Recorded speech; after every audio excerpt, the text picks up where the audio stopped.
আসসালামু আলাইকুম। মুশফিকুর সালহিন স্বাগত জানাচ্ছি এনটিভির দেশের খবরে। গ্রাউন্ড 7 শিরোনাম দেখছিলেন, এবারে পুরো খবর। অন্তর্বর্তী সরকারের প্রধান উপদেষ্টা ডক্টর মোহাম্মদ ইউনূসের সঙ্গে বৈঠক করবেন বিভিন্ন রাজনৈতিক দলের ২০ নেতৃবৃন্দ। রাষ্ট্রীয় অতিথি ভবন যমুনায় এই বৈঠক অনুষ্ঠিত হবে। সেখানে আছেন আমাদের স্পেশাল করেসপন্ডেন্ট মুকসিমুল আহসান। সরাসরি যাচ্ছি তার কাছে। মুকসিমুল, আজকের বৈঠকে কারা উপস্থিত থাকবেন এবং এই বৈঠকের উদ্দেশ্য সম্পর্কে কি জানতে পেরেছেন?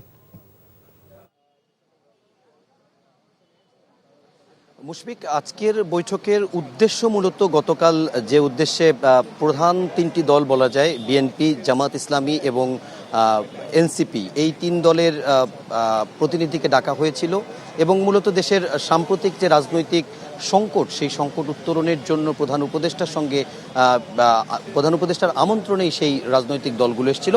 আজকেও ঠিক একই রকম উদ্দেশ্যেই মোট প্রথম দফায় মোট 2 দফায় আজকে আলোচনা হবে। প্রথম দফা বিকেল 5টায় যে আলোচনাটি শুরু হওয়ার কথা, সেটি মূলত মোট 11 জন বিভিন্ন রাজনৈতিক দলের নেতৃবৃন্দ এবং এর পরের ধাপে আরও 9 জন বিভিন্ন রাজনৈতিক দলের নেতৃবৃন্দ অংশ নেবেন এবং সেই অংশগ্রহণ করবেন যারা, তাদের মধ্যে বলতে গেলে উল্লেখযোগ্যর মধ্যে রয়েছে বিভিন্ন বাম রাজনৈতিক দল এবং ইসলামপন্থী বেশ কয়েকটি রাজনৈতিক দলের নেতারা। এবং এখানে যে 21 জন প্রতিনিধি অংশ নিচ্ছেন, তার ভিতরে রয়েছেন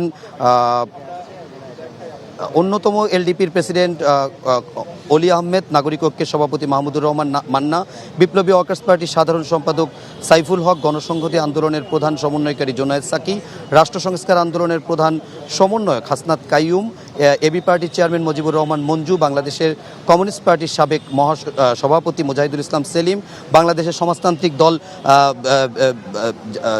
সমাজতান্ত্রিক দল বাসদ এর সাবেক আহ্বায়ক খালিকুজ্জামান ভুইয়া, জাতীয় গণফ্রন্টের সমন্বয়ক টিপু বিশ্বাস, ভাসানী জনশক্তি পার্টির চেয়ারম্যান শেখ রফিকুল ইসলাম বাবুল, জাতীয় সমাজতান্ত্রিক দল জেএসডি সাধারণ সম্পাদক শহীদ উদ্দিন মাহমুদ স্বপন, এরা মূলত প্রথম দফায় অংশ নেবেন। এবং এর দ্বিতীয় দফায় অর্থাৎ আরও 1 ঘন্টা পর 6টা যে বৈঠকটি অনুষ্ঠিত হবে, সেখানে 9টি ইসলামিক দলের প্রতিনিধি অংশ নেবেন।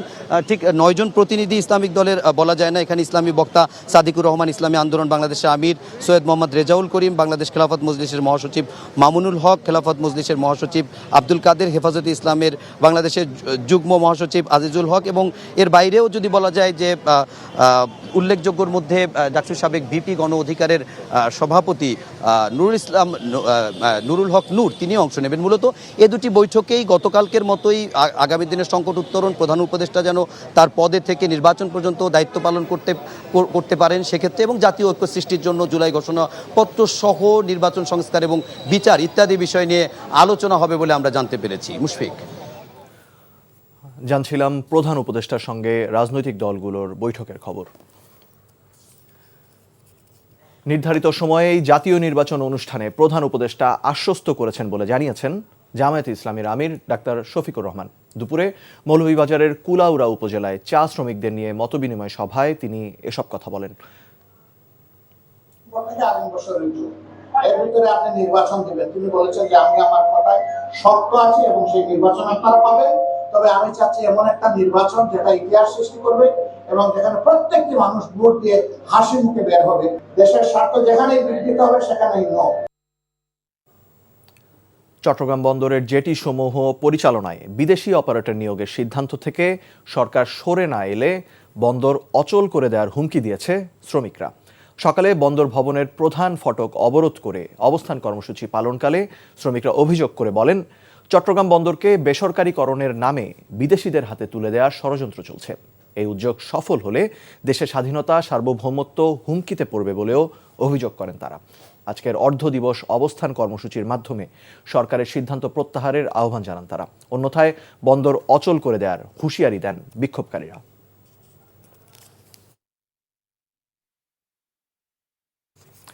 এদিকে চট্টগ্রাম বন্দরের সক্ষমতা বৃদ্ধি সংস্কারেরই অংশ মন্তব্য করে প্রধান উপদেষ্টার প্রেস সেক্রেটারি শফিকুল আলম বলেছেন, অন্তর্বর্তী সরকারের পরিপূর্ণ ম্যান্ডেট রয়েছে প্রয়োজনীয় সংস্কার করে দেশের অর্থনীতিকে উন্নত করার।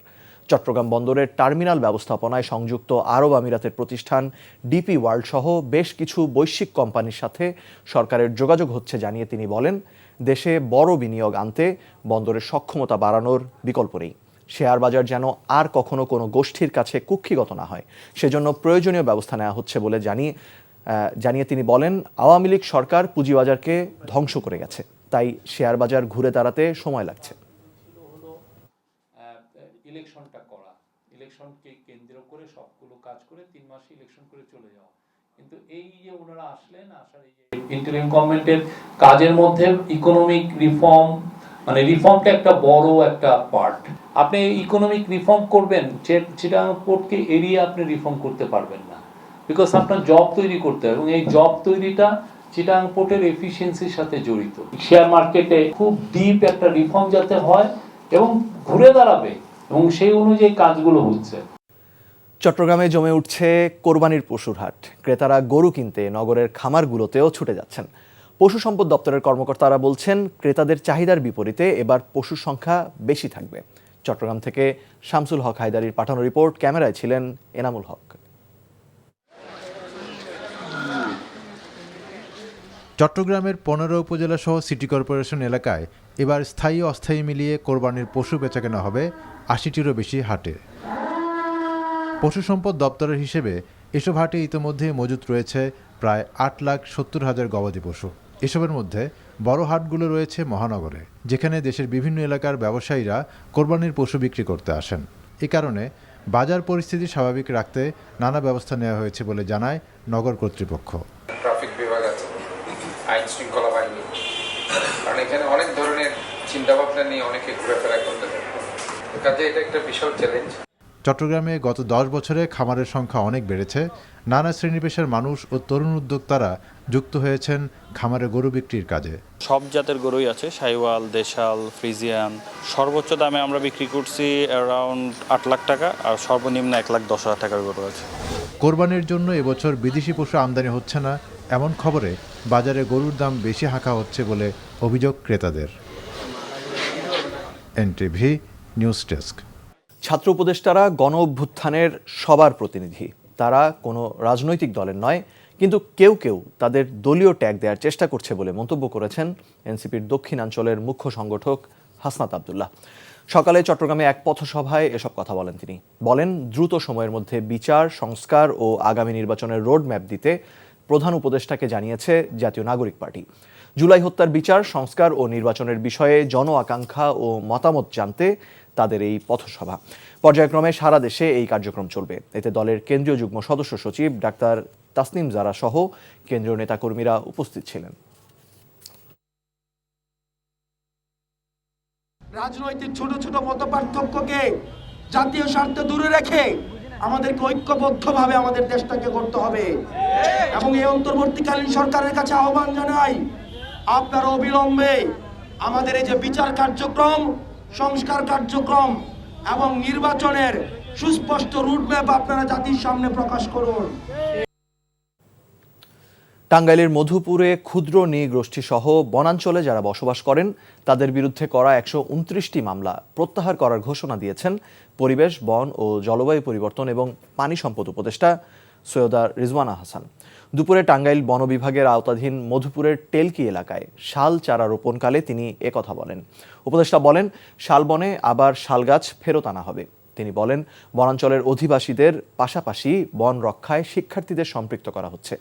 উপদেষ্টা বলেন, শালবনে বাণিজ্যিকভাবে রোপণ করা ইউক্যালিপটাস ও আকাশিয়া ক্রমান্বয়ে বন্ধ করা হবে। এছাড়া মধুপুরে বনাঞ্চলের রাজাবাড়ি এলাকায় স্থানীয় জনগোষ্ঠীর অংশগ্রহণে শালবন পুনঃপ্রতিষ্ঠা প্রকল্পের কার্যক্রম উদ্বোধন করেন তিনি। এই ছিল দেশের খবরে। এই খবরের ভিডিও সহ আপডেট জানতে ভিজিট করুন এনটিভি অনলাইন www.ntvbd.com। এছাড়াও এনটিভির জনপ্রিয় সব অনুষ্ঠান ও খবরের আপডেট জানতে ভিজিট করুন আমাদের ইউটিউব ও ভেরিফাইড ফেসবুক পেজ। 6টায় ইভিনিং নিউজ দেখার আমন্ত্রণ রইল। ধন্যবাদ সবাইকে।